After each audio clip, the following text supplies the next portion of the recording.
오늘도 하나님께서 또 허락해 주시는 은혜를 무한히 받으시는 한 시간 되시기를 바라고요.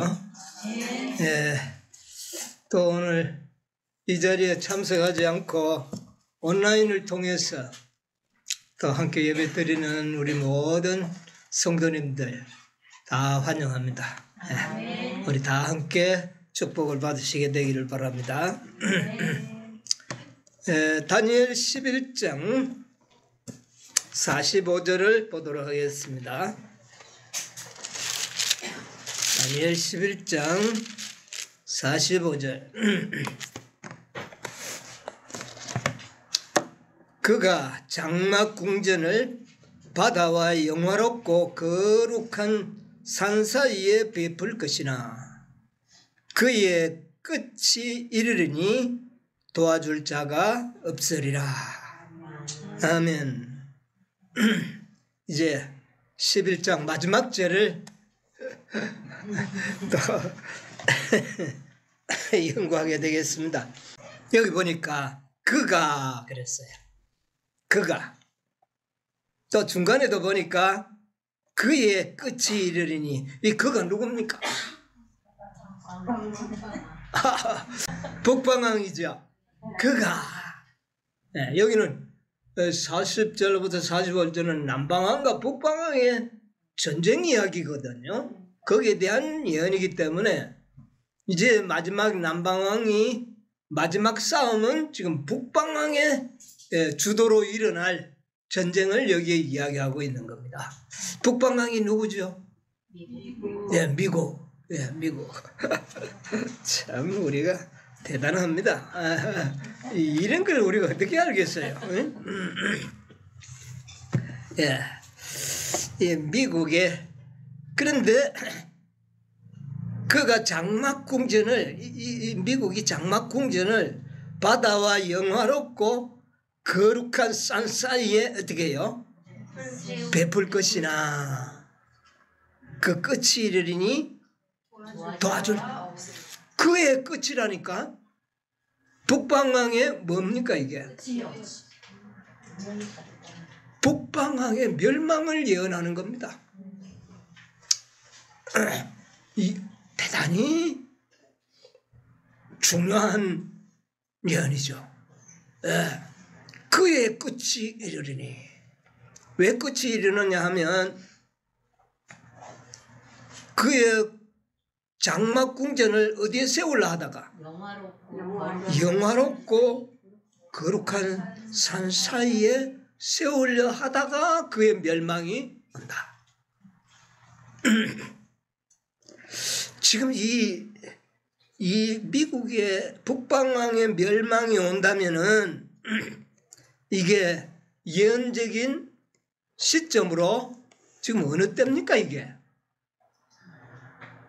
일요일 법령 내린 거 맞습니까? 네, 이미 일요일 법령 내렸어요. 그리고 세계적인 모든 경제권을 다 장악하고 부자 나라, 가난한 나라가 다 미국의 말을 듣는 시종으로 삼고 일요일 법령을 내린 겁니다. 그런데 뭐가 들려와요? 동북에서 소문이 들려와서 이 북방왕이 아주 번민하게 된다. 동북의 소문은 뭐라고요? 늦은 비로 인한 큰 해침과 그리스도의 재림의 소식. 그러니까 늦은 비를 받은 하나님의 백성들이 나가서 크게 그 바벨론 제를 폭로하고 내 백성아 거기서 어떻게 해요? 나오라고 하고 그리고는 그리스도께서 오신다는 이 소문이 북방왕을 심히 번뇌케 하고 분노하게 했다. 그런데 이 북방왕은 지금까지는 미국만이 북방왕으로 이렇게 역사가 내려왔지만은 이 단계에는 미국과 바벨론이 법왕권이 어떻게 돼버린 것? 완화가 한통속이 되어 있는 이런 상태. 예, 이런 상태까지 왔는데, 그러나 전쟁을 주도하는 것은 북방왕 미국이 전쟁을 주도한다. 이런 단계까지 왔습니다. 자, 그러면 일요일 법령이 내린다는 것은 우리가 영적인 관점으로 봤을 때 어떤 일이 이루어졌다는 겁니까? 일요일 법령이 내린다면 하나님께서는 그것을 허락하신 경우는 어떤 경우에 허락하죠? 14만 4천인의 수요가 하나님의 예지하신 눈으로 볼 때에 수요가 찼다고 생각할 때에 바람을 놓으신다. 예. 일요일 법령은 저 1888년부터 내리려고 사단은 계획을 했지만 지금까지 일요일 법령을 내리지를 못했어요. 이유는 14만 4천인의 수요가 차지하는 겁니다. 여러분 요한계시록 7장 3절 4절을 꼭 기억하시기 바랍니다. 한번 기억하는 차원에서 한번 읽어보겠습니다. 가로되 우리가 하나님의 종들의 이마에 인치기까지 땅이나 바다나 나무나 해하지 말라 하더라. 내가 입 맞은 자의 수를 들으니 이스라엘 자손의 각 지파 중에서 입 맞은 자들이 14만 4천이니. 예. 자, 바람을 언제까지 붙들어 달라고요? 14만 4천인의 하나님의 살아계신 하나님의 인침을 받는 백성들이 수요가 찰 때까지 뭐를 잡아달라? 바람을 잡아달라고 그랬어. 그러면 일요일 법령이 내릴 때쯤 되면은 뭐가 찼다는 겁니까? 14만 4천의 수요가 찼다. 그래서 하나님께서 바람을 놓으니까 사단이 즉시 일요일 법령을 내리는 겁니다. 자, 일요일 법령이 내리면 이제 어떻게 될까요? 지금은 예언이 정말 천천히 이루어지고 있죠. 1844년부터 예수님 오신다 그러고 뭐 재림의 징조가 만날 일어났지만은 거의 180년이 뭐 190년이 흘러갔는데도 누구 안 오셨어요? 예수님 안 오시잖아요. 그렇죠? 자, 그러면 이게 뭐가 그것을 막고 있었나요? 수요. 14만 4천인의 인침받는 백성이 채워지지 않았기 때문에 하나님께서 바람을 붙여줬다. 근데 그 수요가 채워질 즈음에 하나님이 내 천사의 바람 잡는 천사를 거두어 들이시니까 이 땅에 뭐가 일어났다? 일요일 법령이 일어났다. 그러면 이제 마지막 사건의 예언이 전체 이루어질까요? 신속히 이루어질까요? 예, 그 다음부터는 전혀 막힘이 없습니다. 그대로 이루어집니다. 일요일 법령이 내리면 뭐가 성취될까요? 예, 수에 차는 거는 좀 다음에 찹니다. 예? 그것도 아직 예, 늦은 비가 있잖아요. 늦은 비. 예. 우리가 그렇게 고대하던 늦은 비도 그때 허락이 될 겁니다. 예, 그때 허락이 됩니다. 그래서 일요일 법령 내리고 늦은 비가 내리면 큰 아침이 일어나고 북방왕을 범민케 하는 일이 있고 난 다음에 그 다음에는 뭐가 시작이 될까요? 칠재앙이 시작됩니다. 칠재앙이 시작이 되고 북방왕의 멸망까지 왔다면은 칠재앙이 어디까지 온 겁니까? 전쟁이 언제 있어요? 전쟁. 이 마지막 전쟁. 칠재앙 중에 전쟁이 있잖아요. 여섯째 재앙이죠. 여섯째 재앙은 무슨 전쟁? 아마겟돈 전쟁이 일어나잖아요. 이 전쟁은 마지막 전쟁입니다. 이 지상에 있을 마지막 전쟁이에요. 네. 이제 예언의 순서가 정확합니까? 그런데 그 모든 예언이 이루어지는 것은 일일 법령이 나면서부터는 이 모든 예언이 어떻게 해요? 신속하게 그대로 이루어져요. 자, 그러면 이 북방왕의 마지막 끝이 멸망은 아마겟돈 전쟁에서 이 북방왕이 멸망을 당합니다. 그리고 큰 성 바벨론도 함께 멸망을 당합니다. 아시겠습니까? 네. 그래서 이 45절은 지금 예언의 시계가 7재앙 중에도 6째 재앙까지 지금 시계가 흘러왔다. 예, 예, 시기가 흘러왔다. 우리가 이걸 기억해야 됩니다. 그렇죠? 자, 6째 재앙 난 다음에는 그 다음에 7째 재앙과 예수님 재림 아닙니까? 그죠? 그거는 12장에서 이제 기록이 됩니다. 네, 12장. 자, 오늘은 이 아마겟돈 전쟁의 속성이라고 그래야 되나? 아마겟돈 전쟁의 내용을 좀 말씀을 좀 드릴까 싶어요.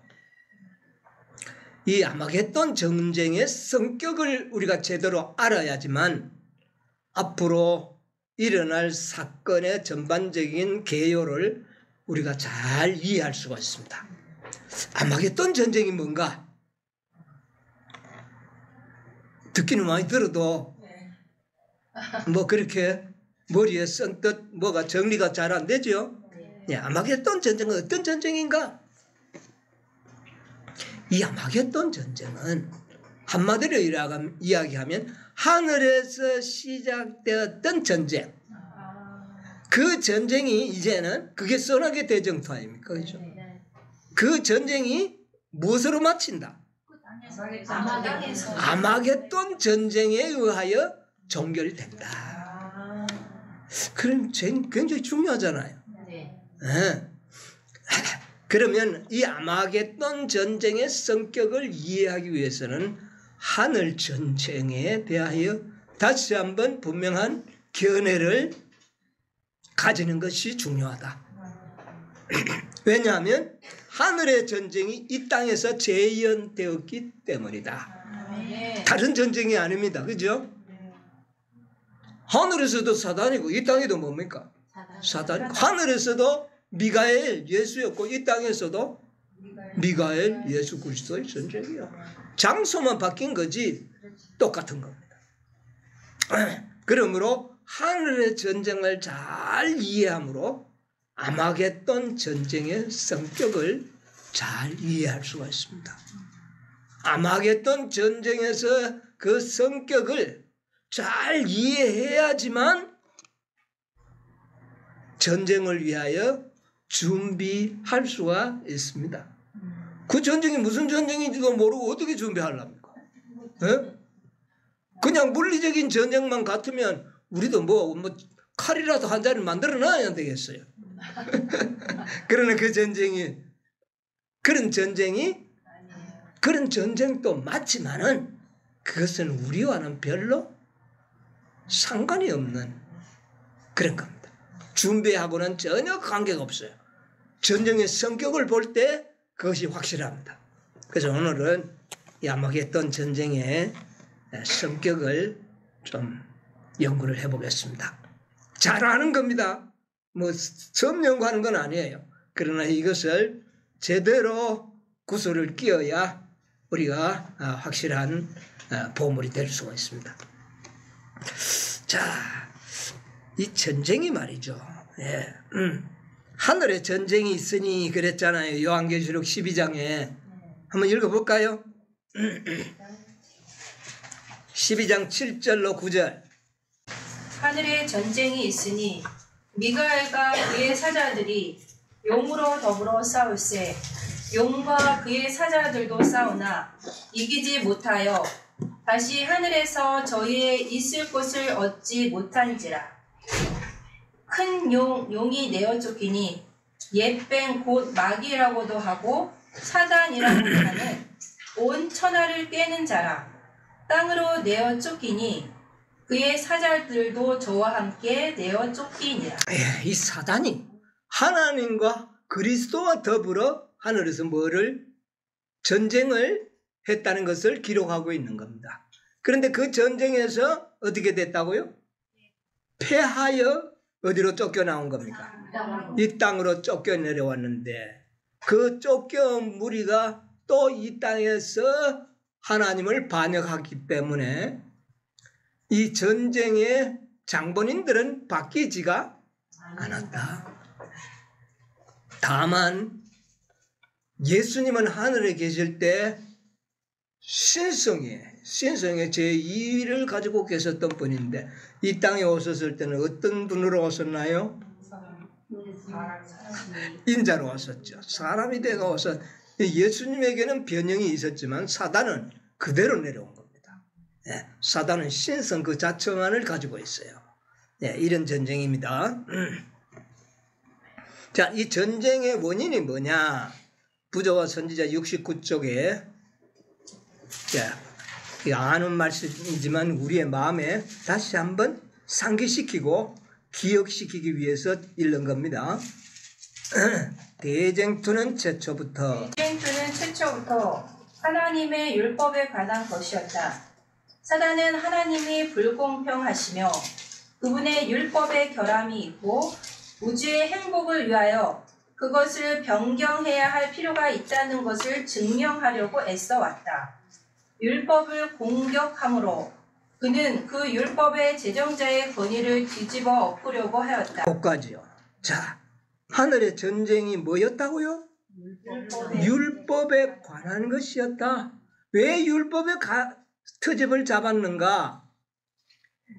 율법을 공격함으로 그 율법을 제정하신 하나님의 권위를 뒤집어 엎고 지가 하나님과 뭐 되려고?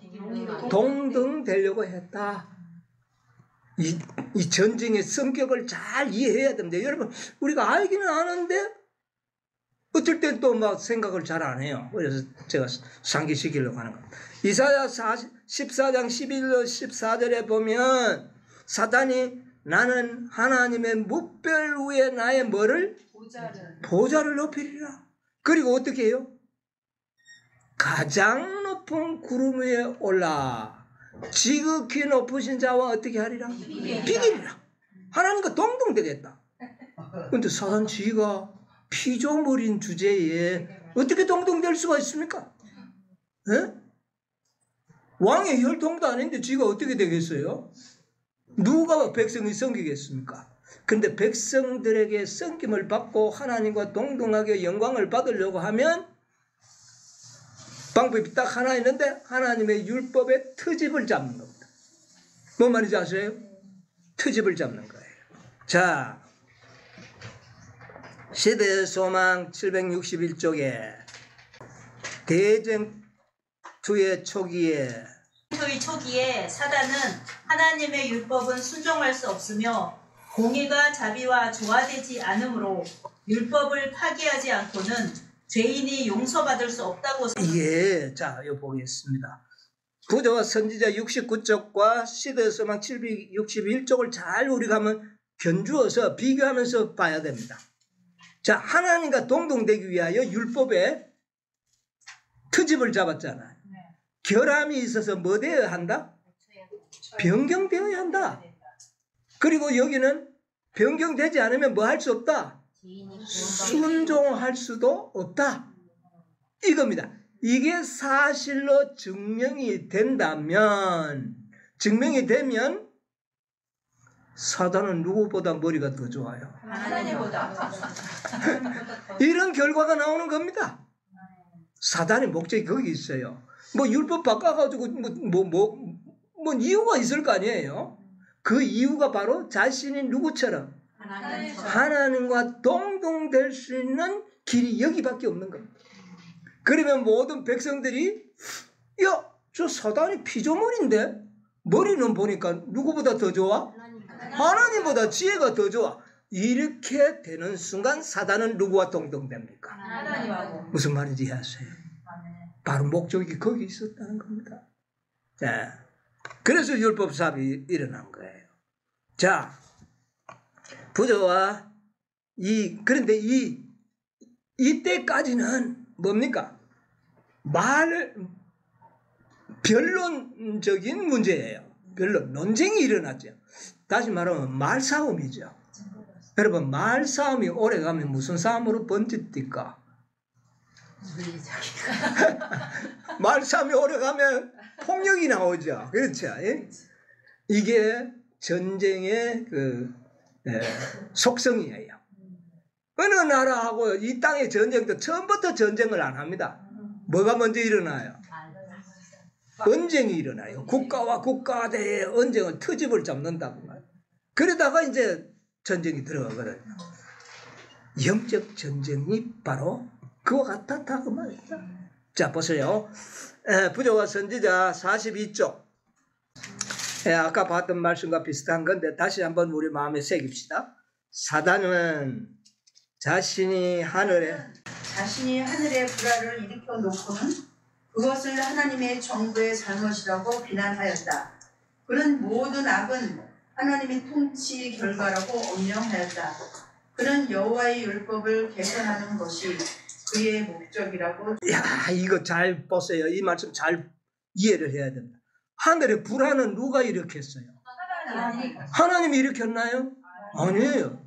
지가 불화를 일어놓고는 이것은 하나님의 정부가 이렇게 혼란스럽고 막 불행스럽게 우리를 만들었다. 이거 누가 해놓고? 지가 해놓고. 자기가 해놓고 그래놓고는 이거 뭐를 바꿔야 된다? 율법을 변경. 네, 법을 바꿔야 돼. 그래서 40쪽에 보면 이렇게 이야기했습니다. 부조와 선지자 40쪽. 거기에 보면 그리고 그의 대열에 가담하고자 하는 자들에게 모두가 자유를 누릴 수 있는 더 나은 새 정부를 수립해 주겠다고. 뭐라 그럽니까? 내가 법을 바꾸어서 하나님 정부보다 내가 더 나은 정부를 만들겠다. 참 기가 차죠. 네. 그리고 모든 천사들을 자기 편으로 만들어 하나님 자신과 동등하게 되어서 온 하늘 천사들의 순종을 받기를 희망하였다. 사단 머리 좋죠? 바로 율법의 트집을 잡는 것은 자신이 하나님과 뭐 되기 위한 동등되기 위한 수단으로 율법을 사용했다. 트집을 잡았다. 이 전쟁의 속성이 내용이 그런 거였다. 여러분 아시겠습니까? 예, 이것을 잘.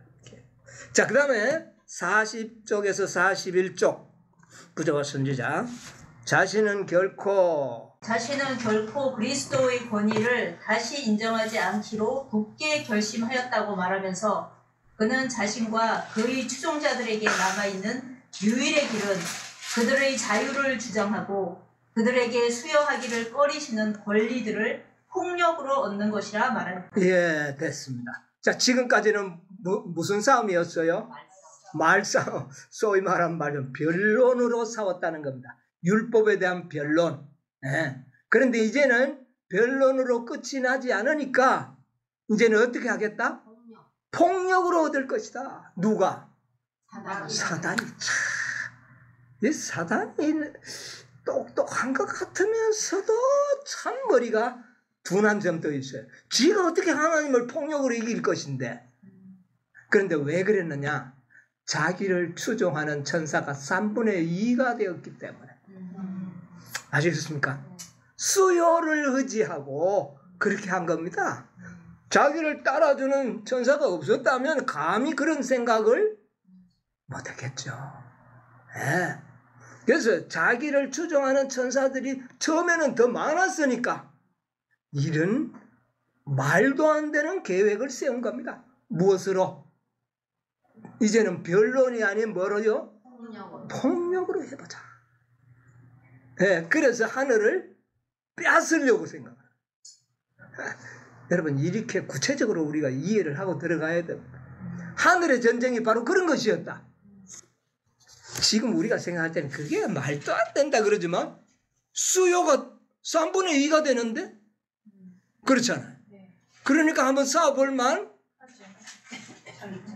뭐를 의존하고 수요를 의지하고 그래서 사단은 수요를 좋아합니다. 자, 부조와 선지자 42쪽. 그는 여호와의 율법을 개선하는 것이 그의 목적이라고 주장하였다. 아까 읽었던 후반부입니다. 그러므로 하나님께서는 그의 주장의 본질, 곧 그가 제안했던 하나님의 율법의 변경에서 오는 결과를 나타내 보이도록 그에게 허락하셨다. 그에게 시간을 허락했다. 여러분, 왜 하나님께서는 단번에 사단을 조치하지 않았던 것은 아직 사단이 뭐가 나쁜지를 결과가 아무것도 없잖아요. 소위 말하면 하나님 말이 옳은지 사단의 말이 옳은지 어떤 결과도 없어요. 이런 상태에서 하나님께서 물리적인 힘으로 사단을 제거한다면 그 다음부터는 하나님이 어떤 분으로 보일까요? 무섭다. 이렇게 되지 않겠어요? 그래서 하나님께서는 사단에게 시간을 허락하셔서 그 결과가 사단이 말한 결과가 나타나도록 시간을 허락하셨다. 자, 이 하늘 전쟁의 이 모든 역사를 우리가 이렇게 소상하게 이해할 필요가 있습니다. 그런데 허락했다면 기한을 정할까요, 안 정할까요? 참, 이제 한번 생각해 보세요. 하나님께서 사단에게 그 결과가 나타나도록 시간을 주었다면 그 결과가 나타나는 시간을 하나님이 정하셨다는 겁니다. 참, 그래서 하나님은 기한을 뭐 하시는 분? 정하시는 분이라. 왜냐하면 모든 것을 아시기 때문에 그렇습니다. 그래서 그 기한이 몇 년? 6,000년. 이게 이제 다 고리가 이제 쫙 엮여 나오지 않습니까? 하나님께서 무제한적으로 놔두는 게 아니고, 그리고 뭐 결과가 나타날 때까지 기다리는 것도 아니에요. 하나님은 언제쯤이면 다 결과가 나타날 것을 하나님은 아신다. 자, 그래서 그 기간을 6,000년으로 정했다는 것을 또 연애신의 말씀, 대쟁토 552쪽. 대쟁토 552쪽. 하나님의 율법은 무시되고 은혜의 성령은 멸시를 당하고 552쪽. 언약의 보혈은 거룩하지 못한 것으로 간주된다. 그런 영들은 그리스도의 신성을 부인하고 심지어 창조주를 그들 자신과 동일한 수준에 둔다. 그리하여 그 큰 반역자는 새로운 변장으로 하나님을 대적하는 싸움을 여전히 계속하고 있다. 이 싸움은 하늘에서 시작되어 세상에서 약 6,000년간 계속되어 오고 있다. 시간 정했습니까? 안 정했습니까? 네. 몇 년으로? 6,000년 동안 하나님께서 시간을 정하고 지금 이 사단이 모든 그 말의 열매가 드러나기까지 지금 보고 계신다. 몇 년 동안? 6,000년간. 그것이 바로 이 지구라고 말합니다. 하늘에서는 쫓아내서 이 땅에서 그 일이 발전되는 것을 하나님께서는 허락하셨다. 이게 구속의 경륜이라고 말합니다. 예. 모든 것이 아주 질서정연하죠. 예. 자, 그럼 이 땅에 사단이 내어 쫓겼지 않습니까? 네. 그럼 이제 완전 전투 장소가 다 바뀌어버렸습니다. 그렇잖아요? 이제 여기는 새로운 전투라. 이거 하늘이 아니고 땅이잖아요. 그러면 이 땅에도 하늘에 있었던 전쟁이 재현되는 것이 아니겠습니까? 네. 그럼 이 땅에서 무슨 전쟁부터 시작이 돼야 돼요? 말싸움부터 시작이 돼요. 그게 율법 전쟁이란 말입니다. 율법을 지키느냐 안 지키느냐, 변경되었느냐 안 되었느냐, 지킬 수 있느냐 못 지키느냐, 이 율법 문제가 오늘날 6,000년 동안 해오는 하늘의 전쟁의 반복이다 그 말입니다. 자,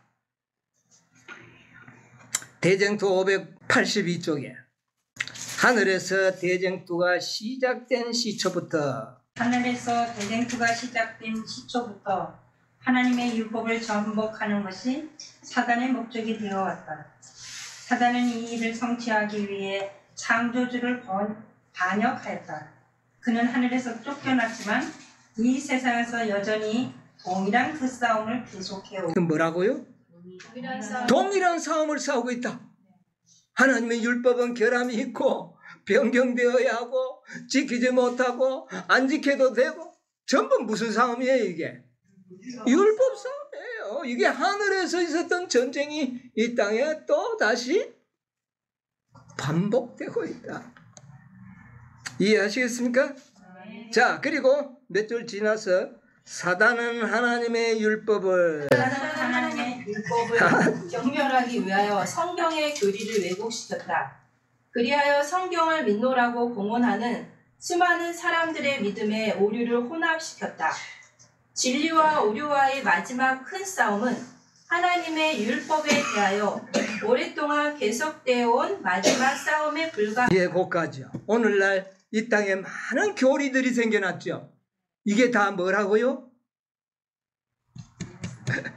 율법 싸움의 하나의 그 싸움의 한 부분이다 그 말입니다. 예.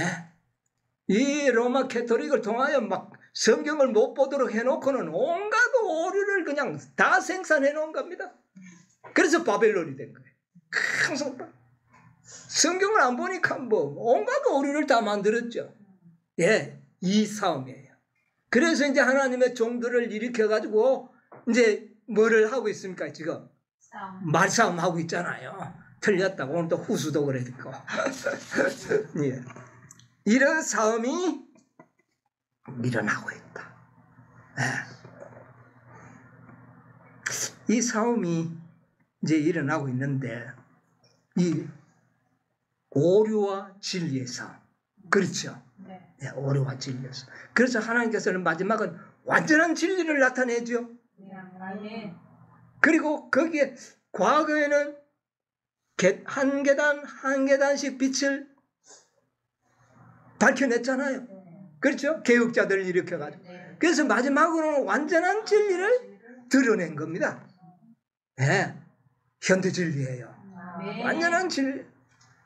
자, 거기에서 이제 작은 오류도 허용하지 않는 겁니다. 왜냐? 사탄은 오류를 통하여 일을 하기 때문에 그래요. 99% 진리에 1%의 오류만 섞어도 그건 문제가 있다 없다? 여러분, 그런데 1%가 들어있는 그것도 오류와 아직 깨달음이 부족해서 1%의 잘못이 있는 것과는 다릅니다. 여러분 이거 기억해야 돼요. 이런 것이 있습니다. 진리를 전하는데 진리를 전해가지고 1%의 오류가 자라나도록 하는 가르침이 있어요. 99%가 옳은 건데 그 옳은 것을 이용해가 뭐가 자라나는 거? 오류를 먹여 살리는 거예요. 이게 기생충입니다. 기생충은 좋은 양분을 묻고는 귀가 나쁜 게 자라나잖아요. 근데 그런 것이 있죠. 그것을 우리가 밝혀내야 되는 거예요.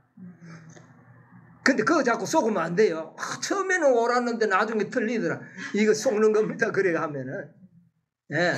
그건 처음부터 오류를 먹여 살리려고 진리를 이용했던 겁니다. 그러나 아직 깨달음이 부족하고 빛이 좀 덜 깨달았기 때문에 남아있는 오류가 있을 수가 있어요. 이 사람들은 진리를 깨달으려고 하는데 깨달음이 부족해서 1%를 오류를 간직하는 사람들이 있습니다. 그런 사람들은 희망이 있어요. 아시겠어요? 네. 그러나 하나님께서는 그 1%의 오류도 깨닫게 하셔서 완전한 진리로 우리를 어떻게 해요? 인도하는 겁니다. 왜냐하면 완전한 진리가 완전한 품성을 만들기 때문에 그래요. 아멘. 1%의 오류에 섞여 있어도 흠과 점이 있어지는 결과가 오는 겁니다. 그래서 우리가 완전한 진리를 추구하는 겁니다. 네. 오류자들하고는 전혀 다릅니다. 오류자들은요, 아무리 좋은 진리를 해도 결국은 그거 키우는 겁니다. 자, 아마겟돈 전쟁은 이 다니엘 11장 44절 하단에서부터 45절까지 이 전쟁의 상태를 예언한 거거든요. 이 상태는 아마겟돈 전쟁의 상태를 잘 좀 이해를 해야 돼요. 아마겟돈 전쟁에 대한 예언이 어디에 나오죠? 계시록 16장 13절로 14절 한번 찾아보세요. 또 내가 보매 개구리 같은 새 더러운 영이 용의 입과 짐승의 입과 거짓 선지자의 입에서 나오니 저희는 귀신의 영이라 이적을 행하여 온 천하 임금들에게 가서 하나님 곧 전능하신 이의 큰 날의 전쟁을 위하여 그들을 모으더라. 예, 됐습니다. 이 아마겟돈 전쟁을 요한계시록에서 설명을 하고 있습니다. 예언하고 있는데 이 아마겟돈 전쟁의 주역들이 누굽니까? 사단편의 주역들.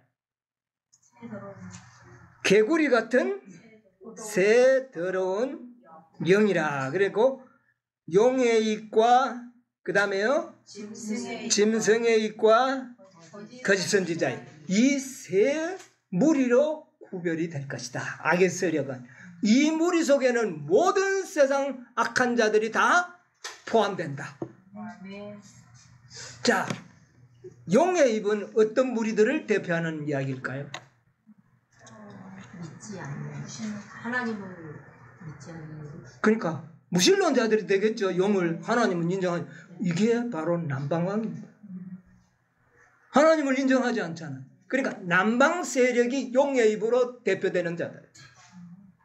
조금 더 구체적으로 이야기하면요, 오늘날 이 세상에 남방 세력들 있죠. 그들이 용의 입에 속합니다. 그리고 또 무적영에서 나온 무리들이 이 세상에 존재하고 있죠. 누굽니까? 계시록이 나왔잖아요. 무적영에서 막 수많은 메뚜기가 나왔잖아요. 이슬람주의들이 이 용의 입의 무리들로 대표되는 자들입니다. 그러면 이 무리들이 굉장합니까? 안 합니까? 인정합니다. 참 무서운 무리들이죠. 이 용의 입 남방왕과 그런데 주도는 남방왕입니다. 아셨습니까? 왜? 다니엘서에 보면 남방왕과 북방왕의 싸움이거든요. 전쟁의 주도는 그러니까 남방왕, 예, 무신론주의다. 그런 자들을 대표하고 그 다음에 짐승의 입은요. 법안권을 이야기하죠. 예, 그거는 뭐 우리가 다 잘 이해할 수 있는 겁니다. 큰 성 바벨론, 이 세상의 경제권을 휘두르면서 모든 나라들을 다 주무르고 있는 보이지 않는 큰 세력, 이 바벨론 짐승의. 그 다음에는 거짓 선지자의 입은 북방왕을 이야기합니다. 거짓 선지자는 개신교국을 이야기하거든요. 미국. 그러니까 결국 여기도 알고 보니까 남방왕과 북방왕의 뭡니까? 싸움이라는 것이죠. 예, 계시록을 이렇게 좀 이해하니까 새롭죠? 예. 자, 그래서 거짓 선지자는 북방왕을 이야기하는데 그 북방왕은 바로 하나님을 인정하는 기독교 세력과 그의 동맹국들을 이야기하는 거예요. 그러면 이 아마겟돈 전쟁에는 남방과 북방의 싸움입니다. 그럼 그 싸움의 주역들을 보면 아시겠습니까? 짐승의 입은 로마 캐톨릭 군사력은 하나도 없잖아요. 군사력은 다 누가 가지고 있으니까요. 미국이 갖고 있죠. 그러니까 결국은 미국과 남방 세력의 싸움. 여러분 재림 올 때까지 남방 세력으로 강한 세력이 누구겠어요? 중국, 공산주의 국가, 러시아, 그 다음에 이란, 이라크 저 이슬람 세력들과 미국과 있잖아요. 지금은 미국인데 다 쫄려가 있죠. 그렇죠? 다 미국의 시종 노릇을 하고 있는데 그때는 분노하여 일어나서 싸울 것이다. 근데 이 싸움은 진짜 싸움인데 왜냐하면 하늘의 전쟁이 율법 전쟁이 끝난 마지막 판에는 폭력적인 일이 일어났던 것처럼 이 땅에도 6,000년 동안 변론적인 전쟁, 율법 전쟁이 일어났어요. 영적인 전쟁이죠. 율법 전쟁은 영적 전쟁 아닙니까? 그러나 이것으로 끝이 납니까 안 납니까? 끝이 안 나니까 사단이 뭐를 이용할까요? 폭력을 이용한다 그 말. 아시겠습니까? 그 전쟁이 바로 뭐다? 아마겟돈 전쟁이다. 그래서 아마겟돈 전쟁은 영적인 전쟁의 클라이막스인과 동시에 또 무슨 전쟁도 일어난다? 물리적이고 실제적인 전쟁도 일어난다. 여기 보니까 큰 하나님 곧 전능하신 이의 큰 날에 전쟁을 위하여 그들을 모으더라. 이게 마지막 전쟁이에요. 아마겟돈 전쟁의 성격이 이해가 갑니까? 예. 자, 그런데 이걸 갖다가 개구리 같은 새 더러운 영이라고 그래요. 개구리는 어떤 짐승입니까? 부정하죠. 부정한 짐승입니다. 개구리 같은. 그러니까 이 새 단체가 다 그럴듯하게 보이는지 모르지만 다 부정한 하나님을 대적하는 세력들이다. 북방왕도 마찬가지고 남방왕도 마찬가지고 큰성 바벨론도 마찬가지다는 겁니다. 다 개구리 같아. 하나님 보실 때 아주 가증한 짐승이다. 자, 그래서 온천한 임금들을 그랬어요. 온천한 임금들. 그럼 이 말은 뭡니까? 아마겟돈 전쟁에는 어떻다는 말입니까? 온 세상이 다 참여한다. 빠지는 나라가 없다. 네. 율법 전쟁이 이 세상에 빠진 사람이 있나요? 알게 모르게 다 율법 전쟁에 참여했잖아요. 했던 것처럼 마지막 물리적인 전쟁에도 어느 편을 들든지 들 것이다. 그 말입니다. 그 다음에 큰 날의 전쟁이라고 그랬어요. 큰 날에. 하나님 여호와의 큰 날의 전쟁. 이 전쟁은 선악의 대쟁투의 끝을 의미합니다. 선악의 대쟁투가 하늘에서 시작되어 가지고 이 땅에서 끝난 그 전쟁이 무슨 전쟁이다? 아마겟돈 전쟁에 의하여 선악의 대쟁투가 승패가 난다. 결정이 나버린다. 그래서 아마겟돈 전쟁은요, 영적, 육적인 전쟁이 동시에 일어나는 겁니다. 영적인 전쟁. 자, 화이트주석 계시록 16장 1절로 21절의 주석을 한번 읽어보겠습니다. 16장. 요한은 마지막 날들에 있어요. 요한은 마지막 날들에 있을 재앙들을 목독하였음.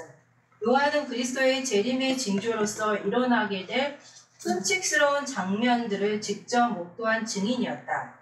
그는 군대들이 싸움터로 질주해 가는 것을 보았으며 사람들의 마음이 두려워함으로 낙담하는 것을 보았다. 자, 됐습니다. 됐습니다. 땅이 막 제자리에 옮겨지고 이건 이제 재림의 마지막 징조죠. 자, 여기 보니까 요한은 그리스도의 재림에서 일어날 징조 끔찍스러운 장면들을 보았는데 군대들이 어떻게 해요? 싸움터로 질주해 가는 것을 봤다. 완전 무장한 군인들이 싸움터로 몰려갔다. 이거는 실제적인 전쟁이죠? 예, 그렇게 일어날 것이다. 또 16장, 계시록 16장 13절로 16절에 곧 있을 아마겟돈 전쟁.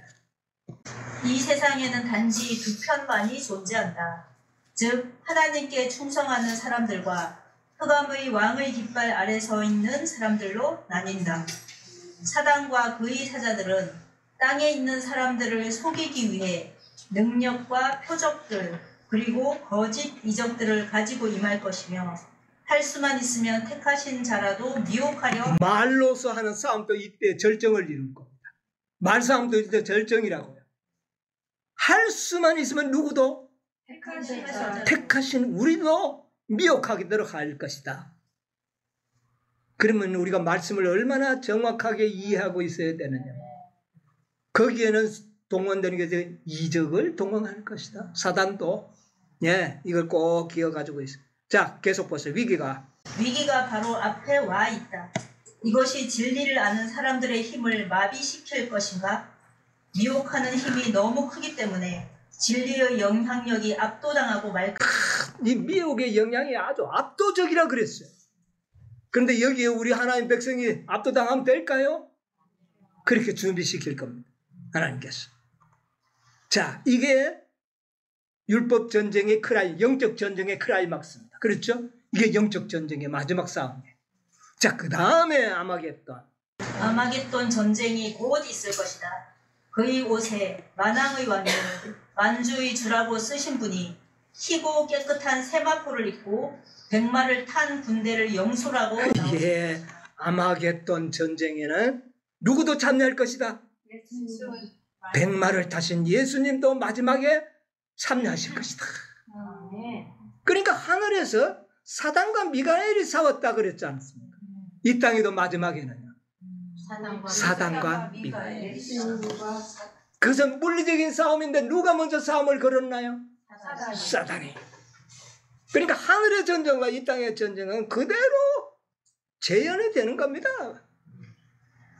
지금은 무슨 전쟁이 벌어지고 있다고? 율법 전쟁. 말로 싸는 진리와 오류의 싸움이 치열하게 일어나고 있는 것. 그것으로 안 되니까 이제 최종적으로는 뭐를 사용하겠다? 폭력. 물리적인 힘을 사용해서. 그런데 왜 사단이 그런 건방진 생각을 할까요? 수요가 막 어마어마하게 많기 때문에 그렇습니다. 왜? 하나님 편을 두고 백마를 타고 오는 사람 뒤에는 14만 4천 무리가 있는데 사단 편에는 온 세상의 모든 자들이 다 그를 따르니까 한번 해보자. 하늘에서도 그랬고 수요를 이제 이 땅에도 그럴 것이다. 이게 아마겟돈 전쟁이다. 그런데 이것을 다니엘 11장 45절에 보면 북방왕이 이런 전쟁은 북방왕이 장막 공전을 바다와 영화롭고 거룩한 산 사이에 베풀 때에 북방왕이 멸망이 임할 것이다. 그래서 오늘은 제가 이 아마겟돈 전쟁의 서론만을 여러분에게 말씀드리려합니다. 전쟁이란 무엇인가? 전쟁의 의미가 뭔가? 이 세상에 일어났던 수많은 전쟁도 이 전쟁의 한 부분이었습니다. 아셨습니까? 한 부분이었어요. 예? 정말 이 땅에 얼마나 전쟁이 일어났습니까? 그러나 그것이 다 선악의 대쟁투의 하나의 그 결과들로 일어났던 겁니다. 다 누가 주도했다고요? 사단. 이 세상의 전쟁은 다 사단이 주도한 겁니다. 자, 그러나 한 말씀만 읽고 마치겠습니다. 자, 화이트석 16장 14절로 17절에 하나님의 군대가 전장을 주도함. 하나님의 군대가 전장을 주도함. 일곱째 대접을 쏟을 때에 이를 연구할 필요가 있다. 악의 권세를 가진 자들이 싸움을 한 번도 해보지 않고 항복하지는 않을 것이다. 그러나 아마겟돈 전쟁에서 하나님의 섭리가 맡으신 역할이 있다. 계시록 18장에 나오는 천사의 영광으로 땅이 화나여질 때에 참 거짓의 종교 집단은 잠에서 깨어날 것이며 살아계신 하나님의 군대가 전장을 주도할 것이다. 예, 끝까지. 이 엄청난 싸움 속에서 누가 전장을 주도할 것이다?